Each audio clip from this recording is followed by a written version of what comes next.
Guess what time of year it is?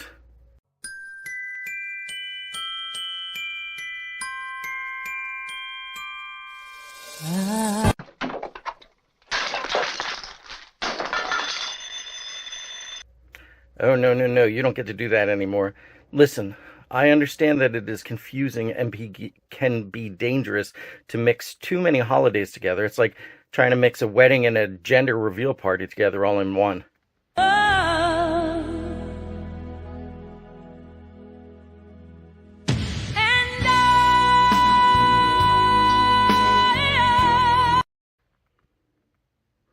Yes, you do that and somebody's going to come out looking like a Smurf.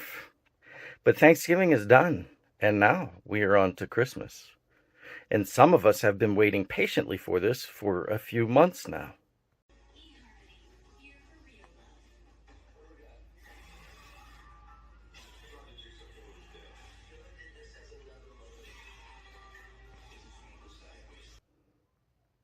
So it is time to start gathering together some presents. Jingle bell, jingle bell rock.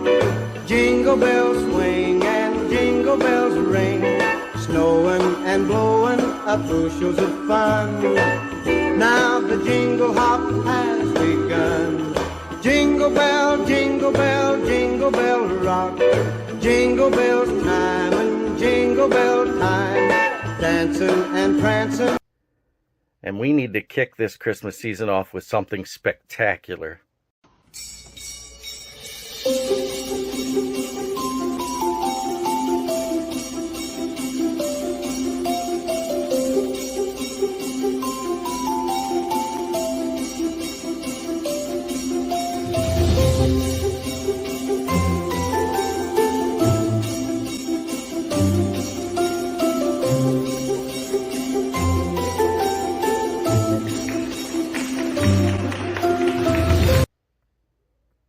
Question: how do they put those candles back out? I was going to try that this year at the church, but I couldn't increase our fire insurance in time. I was going to get a much bigger church. And now the Christmas season is at its beginning, and it seems only fitting to begin this Christmas season with the beginning of the Christmas story. And if you ask someone how the Christmas story started, many would say with the angel visiting Mary. And although it's true that it began with the visit of an angel, it wasn't to Mary. It was instead to a man named Zachariah. If you read the very first chapter of Luke, you are introduced to a priest by the name of Zachariah, who was married to his wife named Elizabeth. And Scripture tells us that they are good people. Luke chapter 1, verse 6. Both of them were righteous in the sight of God, observing all the Lord's commands and decrees blamelessly. Now, don't confuse blameless with sinless. Zachariah and Elizabeth both sinned, so this is just saying that when they did, they made proper sacrifices so that they could be forgiven of it. They were good, God-fearing Jews. So Zachariah is a priest, and he's on duty in the temple. And I think because churches only have one pastor these days, we tend to think of priests at the temple being low in numbers, but that was honestly anything but true. You see, priests back then were divided into 24 groups, each group having over 800 priests. This made Zechariah one out of 20,000 priests. Now, each of those 24 groups would be responsible for duties at the temple for 1 week, 2 different times a year. So with 800 plus people in your group, chances are you wouldn't get chosen for temple duty all too often. Now, each day, those priests who were chosen for temple duty would cast lots to see which priests would do which job. The most coveted of jobs was the burning of incense inside the temple. It was an altar, done on an altar just outside the curtain of the Holy of Holies. This is where the Ark of the Covenant was kept. And the high priest, he was the only one to ever go past that curtain, and it was only once a year. Their curtain was always closed, by the way, and this is the curtain that tore in half whenever Jesus died on the cross. So when they burned incense at this altar right outside the Holy of Holies, it represented the people's prayers going up to God in heaven. This was a very special job that most priests would never get chosen for, and you were actually only allowed to do it once in your life. Well, Zechariah was up there in age, and still he had never been picked, but on one fateful day, they rolled the dice, and it landed on him. This meant that Zechariah had been chosen for the highlight of his career. He was at his pinnacle. As Zechariah went inside, everyone else waited outside and began to pray. Life would never be better for Zechariah than right now, at this moment, a culmination of his life's work. And Zechariah actually had no idea just how much bigger this moment was about to get. Verse 10. And when the time came for the burning of incense, all the assembled worshipers were praying outside. Then an angel of the Lord appeared to him, standing at the right side of the altar of incense. When Zechariah saw him, he was startled and was gripped with fear. You know, it might be true that his chances of being chosen to burn the incense was low, but now he's hit the spiritual lottery. I mean, this is a once-in-a-million experience.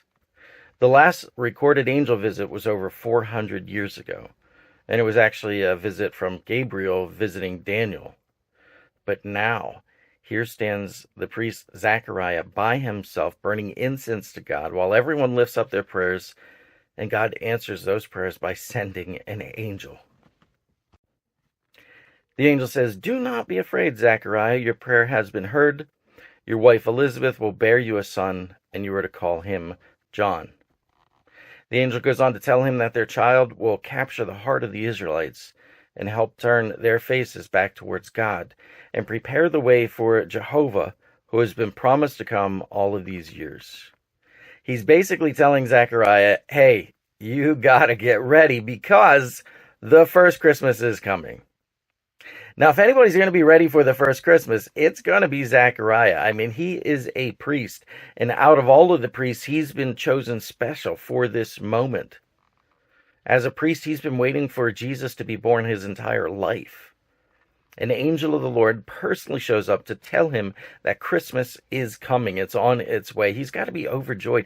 He's got to be jumping all around and whooping and hollering. Let's read the awesome way that he responds. Verse 18. Zechariah asked the angel, "How can I be sure of this? I'm an old man, and my wife is well along in years." Say what? An angel of the Lord stands before him and tells us that his prayers have been answered and he will have a son. Not only that, but the Savior of the world is coming on that very first Christmas, and his son is going to get to welcome him into the world and get the world ready for him. And Zechariah basically responds, can you give me a sign that this will really happen? Now, this is just me, but I would have answered, the angel is your sign, you moron. Like, seriously. And maybe you think I'm a little harsh, but guess what? In this circumstance, God is harsher. Verse 19, the angel said to him, I am Gabriel. I stand in the presence of God, and I have been sent to speak to you and tell you this good news. And now you will be silent and not be able to speak until the day this happens, because you did not believe my words, which will come true at their appointed time. See, I told you.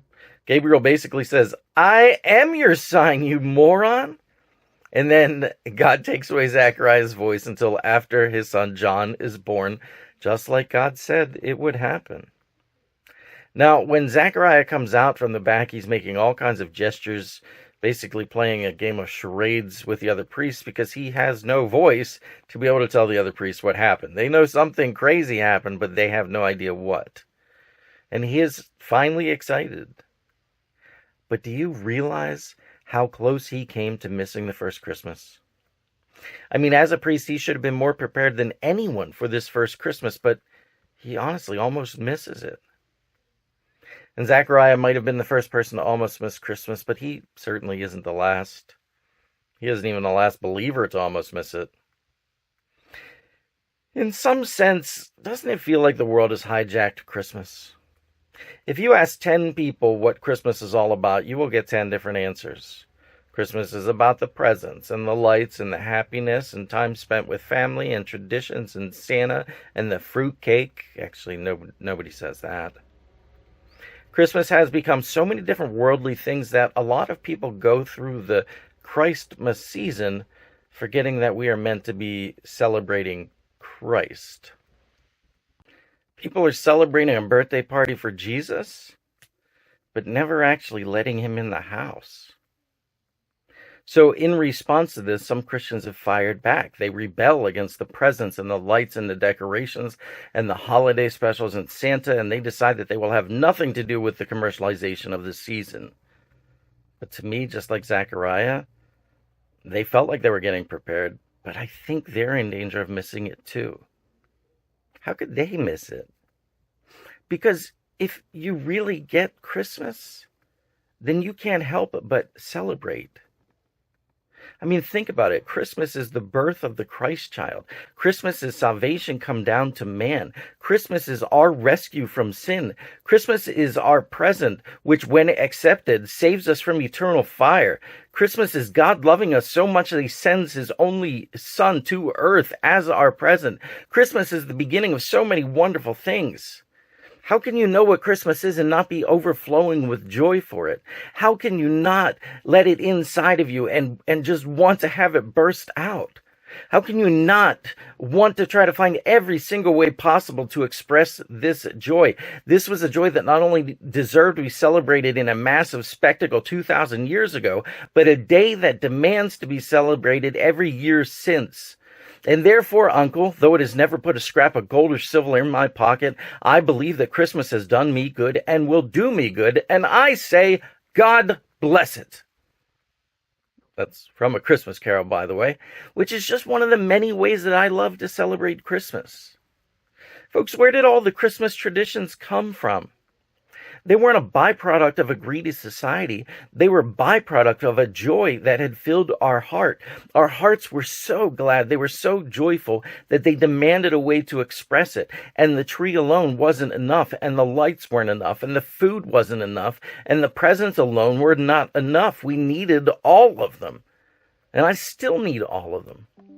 I still need to show the world just how overjoyed I am with this day.